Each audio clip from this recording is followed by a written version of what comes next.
Across all history, the truly strong remain shrouded deep in darkness, hidden from society. They carefully erase all traces of their existence, so that when later generations look back on history, it is as if they were never there. But sometimes, even the most perfect plans to erase one's tracks leave unexpected loose ends. This tome was one of those loose ends, left behind in charred ruins. What secrets lie within?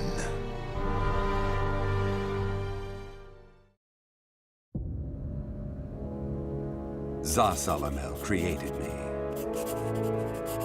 A banal way to begin a tome, but writing down one's own history in a book is strange enough to begin with. I began writing this as an indulgent pastime, so I may as well enjoy myself. Now, about the cursed sword known as Soul Edge. I intend to record its secrets in this very tome. However, I must exercise caution. A fitting end awaits all who seek the cursed sword. Some may laugh and call this an exaggeration. Should anyone who has held that sword ever read this tome, though, I'm certain they'll agree with me. The origin of Soul Edge is a mystery. Legend says it was once an ordinary sword, void of any power. But after fighting on countless battlefields, it gathered a great deal of negative power, until a curse fell upon it. That much is true. All who took Soul Edge in their hands became slaves to the blade, murdering until they bled their last drop of blood. That is why so few know of it, despite its appearances time and time again throughout history. Until, that is, an age-long past, when there appeared a man with a mind powerful enough to resist the sword's control. He was known as the Hero King.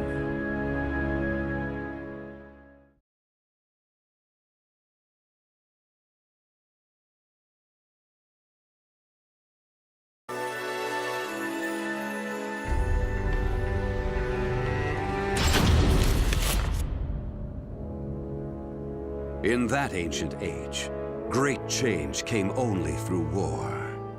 Thus, controlling Soul Edge meant ruling the world.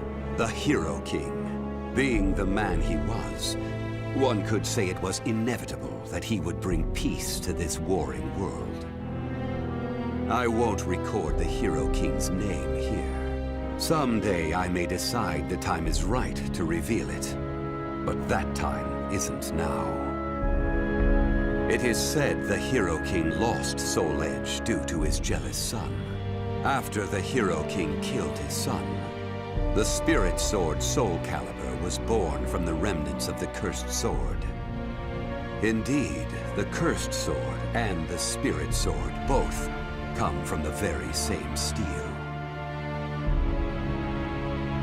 While the name Soul Edge is known to a select few, the name Soulcalibur is known to almost no one. There is a reason the spirit sword was never revealed to the world. Some say the Hero King created the spirit sword, but the truth is that the Hero King risked his life and failed. Those who would carry on the dead king's wish and perfect Soulcalibur were to come later. They were known as the guardians of the spirit sword. Like a thief in the night, they took the spirit sword and withdrew into the dark recesses of history. They told others of the Hero King's spirit sword, and that they were going into hiding to both prevent Soulcalibur from being used for evil, and to prepare for the threat of Soul Edge.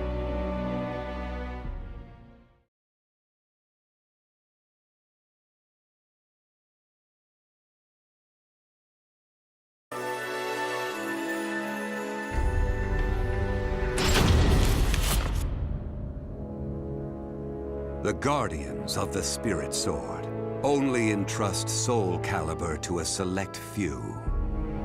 One recent example was a king from medieval Europe. Born in Britain, the king used the Spirit Sword to rule a large swath of Europe.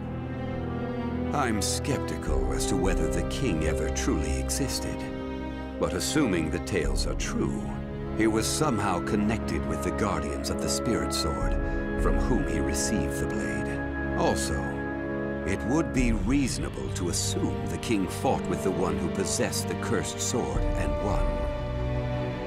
After the king's death, though, no one knows what happened to the Spirit Sword. Perhaps we should assume it eventually found its way back to the guardians of the Spirit Sword. But it should be noted that their power had dwindled greatly by that time. At the same time, there were those who awaited the second coming of the king. On the eve of the king's passing, a loyal knight set forth to find the Spirit Sword and restore the crown. That was the start of the secret society known as the Aval organization. They hid themselves well for a considerably long period of time. Not even I learned of their inner workings until quite recently. Sworn to the late king, the Aval organization sought the Spirit Sword and secretly assassinated all whom they deemed outsiders, those who were aligned with the cursed sword or did harm to humankind. A deeper look, however, reveals there was some unrest hidden below the organization's seemingly unshakable exterior.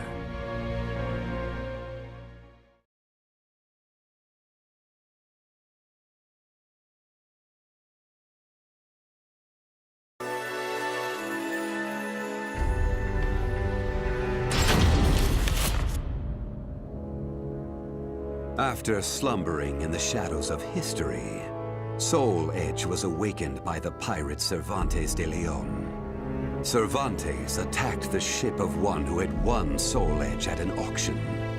He stole the cursed sword and became its puppet. Soul Edge changes its form depending on its wielder.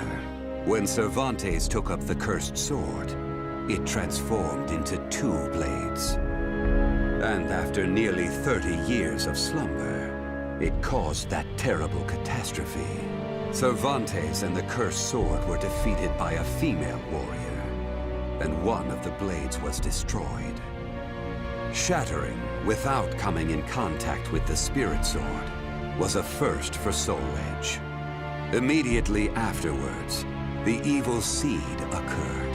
The evil within Soul Edge was unleashed upon the entire world. Why did the evil seed occur? What havoc did it wreak where it landed? Not even I have any way of discerning this. But one thing is certain. Ever since that day, the cursed sword's malfested kin have been swiftly multiplying. What does it mean to be malfested? It's extremely hard to define, for the resulting phenomena are so varied. There are those who undergo monstrous transformations, while others look no different from ordinary humans at first glance. In addition to humans, some animals have experienced transformations as well. Common traits of the malfested include heightened fighting instincts and violent tendencies. Some become beasts, hungry only for slaughter, while others use strategy to entrap powerful foes. But they all slip into towns and cities, seeking blood under the cover of darkness. Some time after the evil seed, the Azure Knight Nightmare appeared. Rumors said he possessed Soul Edge, and his string of indiscriminate murder seemed to agree with this. Personally, I was also interested in discovering this knight's true identity. I then received news that the Aval organization had encountered him and were defeated. It intrigued me that there seemed to be someone in their organization deeply interested in the evil seed.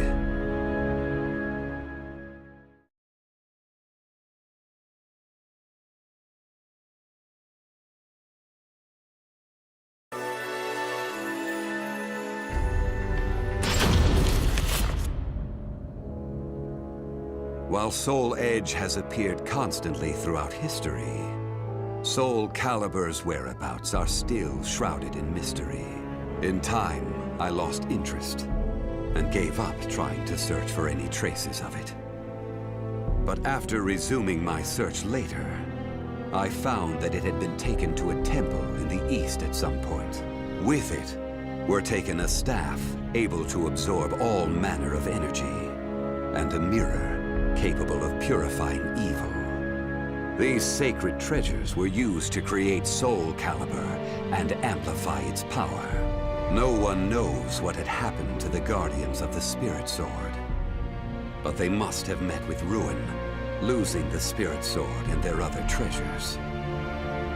As for the temple, it later became Ling Sheng Su, a famous martial arts dojo that worshipped the Spirit Sword and the other weapons as the three sacred treasures. But now the Spirit Sword is no longer there. The evil seed deeply affected Ling Sheng Su, and most likely caused it to attract evil energy. Its martial arts students were soon overcome by madness and battle lust, and ended up killing each other. The temple fell in a single night. Therefore, no one knows what happened to the Spirit Sword. Only one student of Ling Sheng Su survived. While the survivor didn't possess Soulcalibur, there was clearly merit in looking into him. What powers did he possess? What could he accomplish? I was deeply intrigued.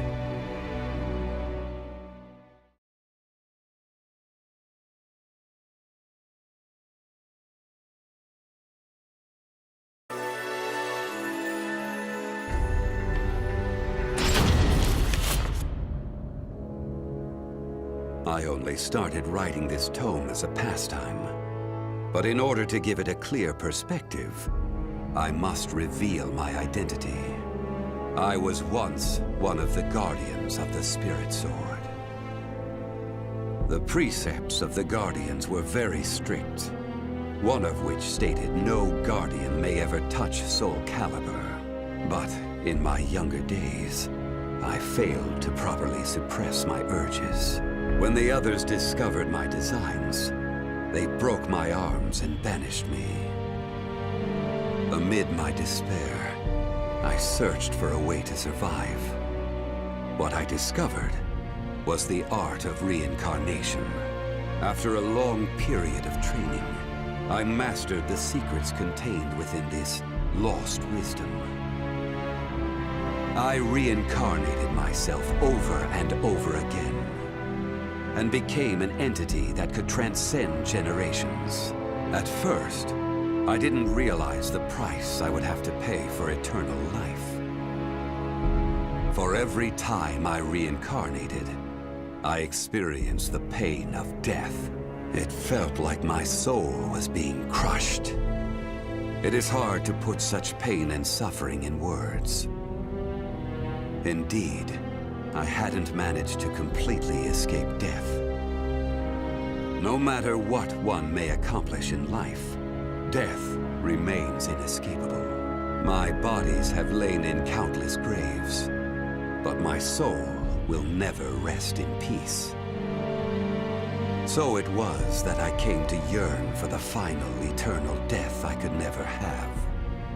And such desire began to corrupt my everlasting life. Gradually, I began to seek out death itself.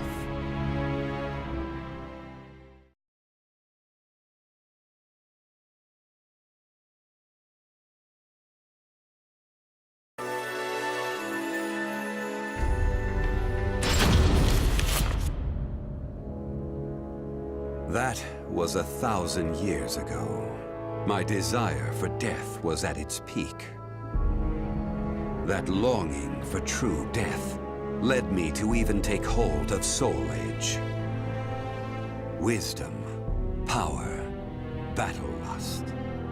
In those days, I felt I could do anything. But when it was over, I was forced to confront just how prideful I had been. As a puppet of the cursed sword, I kept fighting to my last breath. And for what? I fought in an age of endless war that spanned the world, all to establish a certain dynasty. That is all I'll say on the matter. I've lived as every type of person. Old, young, man, woman. But I've never felt as much joy as when I wielded that power.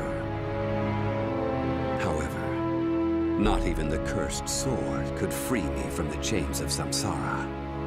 And so I died, and was born again into this world.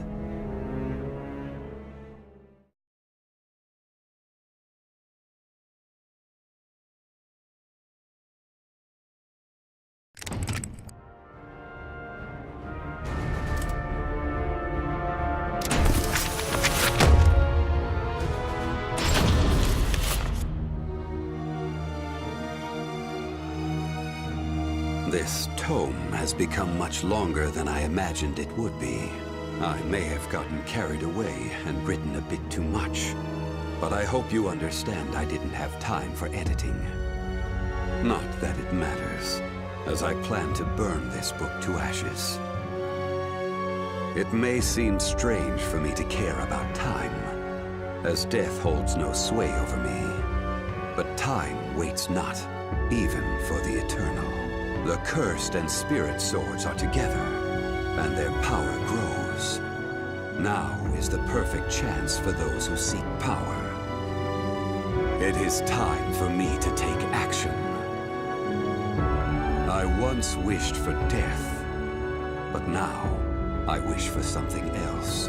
Now, I wish to cultivate the potential that people possess and lead them to a glorious new future. I seek not meaning or understanding in this. I am not even certain from which of my memories this thought sprang. I feel as if it has always been inside of me, like a memory from a past life. I've thought of one other possibility.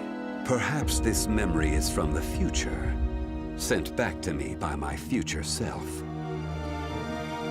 Or maybe I simply have too active an imagination. Whatever the case, everything will begin once I acquire the power I need. The cursed sword and the spirit sword. I need them both to proceed with my plan. It has already been set into motion.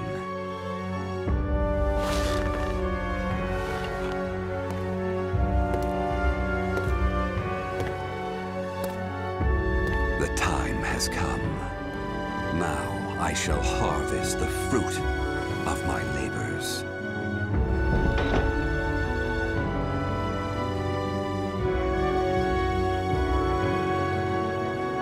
The names of the warriors whose fates were bound to the two swords have been etched into the very fibers of history.